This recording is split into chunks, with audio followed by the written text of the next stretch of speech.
Il s'agit de s'assurer que lorsqu'il y a une opération de rénovation urbaine prévue dans le NPNRU, eh bien, il y ait une reconstitution exacte du nombre de logements sociaux démolis.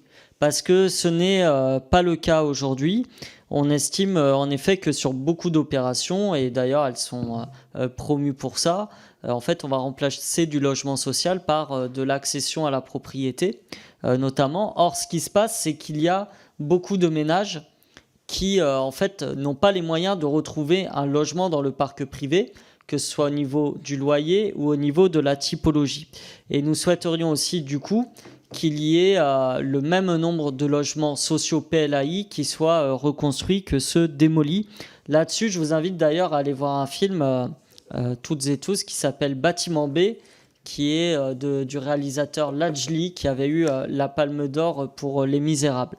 Sur l'amendement 193, toujours sur la rénovation urbaine, il s'agit de mettre un peu d'ordre et d'autorité là où il y en a si peu, c'est-à-dire de faire en sorte que les maires voyous qui s'exemptent d'appliquer la loi SRU, je pense aux maires de Nice, de Cannes notamment, soient rappelés à l'ordre et que l'État ne leur donne pas de financement sur le NPNRU s'ils ne font pas les efforts nécessaires pour être dans la loi, c'est-à-dire construire du logement social. Et il y a eu un rapport qui a été fait par un maire qui montre que si la loi SRU avait été respectée par tous les maires de toutes les communes, on serait à plus de 600 000 logements aujourd'hui. Je finis sur le dernier amendement concernant la rénovation urbaine et la question écologique. On sait que le secteur du bâtiment, par exemple, c'est 27% de l'empreinte carbone.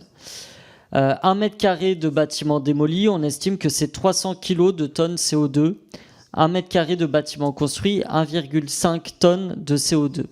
Or, avec les grands projets de rénovation urbaine, on a énormément démoli et reconstruit, et cela a un impact carbone important. Alors, on pouvait dire il y a 20 ans qu'on n'était pas forcément au courant de la catastrophe climatique qui nous guettait, mais ce n'est plus le cas aujourd'hui. Et c'est pour ça qu'on demande à ce que ce soit à chaque fois le projet qui soit le mieux disant du point de vue écologique qui soit retenu. Je vous prends un exemple local, monsieur Kasbarian et madame la rapporteure, pour essayer de vous convaincre du bienfait de cet amendement. Moi, je suis député de Toulouse. Il y a un quartier, le Mirail, de la rénovation urbaine. C'est plus de 1000 logements qui vont être démolis, des logements sociaux. Il y a eu une enquête publique. L'enquêteur public a déclaré que c'était d'utilité publique, mais il fait de nombreuses réserves. Notamment, il dit qu'il n'y a pas eu de propositions alternatives au projet de rénovation proposé par l'ANRU et la métropole de Toulouse. Et donc, ça va être 1000 logements démolis, 780 arbres qui, pour la plupart, sont pas loin d'être parfois centenaires, arrachés, 3,7 hectares d'espace vert, sans qu'il y ait de garantie qu'il y ait, on va dire, de nouveaux espaces qui soient pratiques. En plus de ça, les communes sont de plus en plus touchées par le zéro artificialisation nette. C'est un objectif qui a été donné. Alors si on démolit des logements, eh bien, ça veut dire qu'indirectement, on est obligé d'aller en reconstruire en 3e, 4e, 5e couronne et donc d'artificialiser des sols.